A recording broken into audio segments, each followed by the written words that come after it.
जय हिंद दोस्तों, कैची choice YouTube channel पर आपका स्वागत है। ये आरिफ मसूद कौन है जो कह रहा है कि हाँ सर कलम कर देना चाहिए? ये हमारा एमएलए कि आपका है? और आप चुप्पी साधे बैठे, हम कर रहे हैं। भोपाल का ये कांग्रेस बताइए, माइनॉरिटी नहीं मुसलमानों को आरक्षण होना चाहिए, ये कर्नाटक में किसने कहा? हमने, आपने। फिर आंध्र प्रदेश में होना चाहिए मुस्लिमों को आरक्षण, ये किसने कहा? हमने, आपने। उत्तर प्रदेश के चुनाव घोषणा पत्र में किसने कमिट किया कि मुसलमानों को आरक्षण देंगे? अरे भाई, उत्तर प्रदेश में हमने आपने जो किया था, शमशान और जिस कब्रिस्तान समय देश के प्रधानमंत्री करते हैं, वो क्या जो अभी अतीकुर रहमान जी के मुंह से निकल गया कि मुसलमानों का पहला हक देश के संसाधनों में होना चाहिए, ये किसने कहा? प्रधानमंत्री अगर ये कहे कि यहाँ पर शमशान और उसी समय एक करके आप किसी को इजाजत नहीं दे सकते, ये अधिकार मेरा है। प्लीज बहुत मेरा निवेदन है, आप दोनों उसी दौर में हिंदू आतंकवाद किसने कहा? हमारे गृह मंत्री ने, आपके गृह मंत्री ने। कौन करता है हिंदू मुसलमान भाई? हम करते कि आप करते? अब बताइए, अतीकुर रहमान साहब की बात का जवाब देता हूं। बदला लिया जा रहा है, सरदार पटेल ने कहा था। ये बताइए अतीकुर रहमान साहब, ये मदरसों को मान्यता कब मिली है? सरदार पटेल जी की मृत्यु के 5-6 साल के बाद, नेहरू के जमाने में, 50 के दशक में सरदार पटेल दिए थे। ये मुस्लिम पर्सनल लॉ बोर्ड कब बना? 1970 में, इंदिरा गांधी के जमाने में सरदार पटेल दिए थे। उसके बाद शरीयत के पक्ष में सर्वोच्च न्यायालय का निर्णय कब पलटा गया? 1986 में, राजीव गांधी के जमाने में सरदार पटेल दिए थे।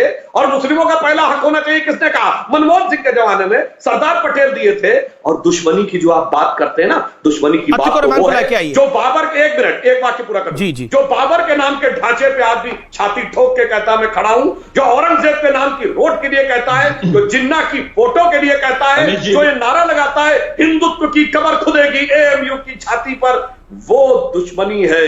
वह बदला दुश्मनी की बात करता है। समाज में टकराव बचपन में पढ़ा था, आज से 100 साल पहले, जब नेहरू जी पढ़ने जाते थे ऑक्सफोर्ड में, तो इतना पैसा था कि 4 गेट थे यूनिवर्सिटी के, चारों पे चौपर डिफेंस गाड़ी खड़ी रहती थी। बेटा जिस गेट से निकलना उस गेट से चले आना। मैं पूछना चाहता हूं, मोतीलाल नेहरू जी बहुत बड़े वकील थे, बिल्कुल। मैंने एक किताब में पढ़ा था कि जिन्ना से कहीं बड़े वकील थे। और जिन्ना की उस जमाने में आमदनी 4000 रुपए पर डे थी। पर ये बताइए, ये हजारों रुपए उस जमाने में 100 साल पहले ये देने वाले मुवक्किल कहां से मिलते थे? किसके केस लड़ते थे भाई?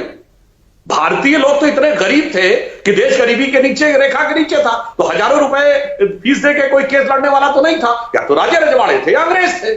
तो ये वकालत की बात मत करिएगा। और मैं ये भी बात बता दूंगा, काकोरी कांड में अंग्रेजों का वकील कौन था? सुनिए, बहुत कांग्रेस के नेता थे। अब मैं विरासत के दूसरे बिंदु पे आता हूं।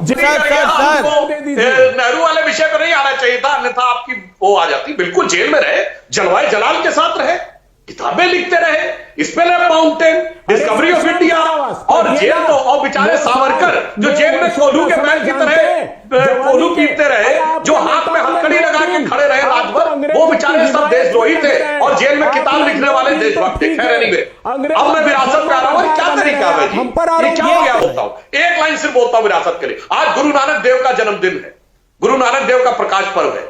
ये कौन सी विरासत के साथ कांग्रेस की ईमानदारी थी कि ननकाना साहब भी पाकिस्तान में चला गया और करतारपुर साहब 4.5 किलोमीटर दूर, अरे 4.5 किलोमीटर की जमीन का समझौता नहीं कर पाए। महाराजा रणजीत सिंह की राजधानी लाहौर, जिसमें 75% हिंदू सिख रहता था, कैसे पाकिस्तान में चला गया? ननकाना साहब और करतारपुर साहब का ये जख्म हमारे दिल में है। ये विरासत के साथ इनका क्या न्याय था? 4.5 किलोमीटर का समझौता नहीं कर पाए। ये दर्शाता है कि ये गंभीर नहीं थे हमारी विरासत के लिए। इसीलिए आज ये अपने इतिहास में भी मुगलों की विरासत पढ़ाते रहे और सिखों की गौरवशाली विरासत नहीं पढ़ाए। बंदा वीर बहादुर का कभी पढ़ाया आपने? बताइए, कभी आपने इन लोगों का पढ़ाया? जो गुरु गोविंद सिंह जी के बच्चों का बलिदान ना, आप तो गुरुओं के पत्रों को मारने वाले मुगलों को महान कहते रहे। ऐसी किताबें आप पढ़ते बढ़ाते रहे।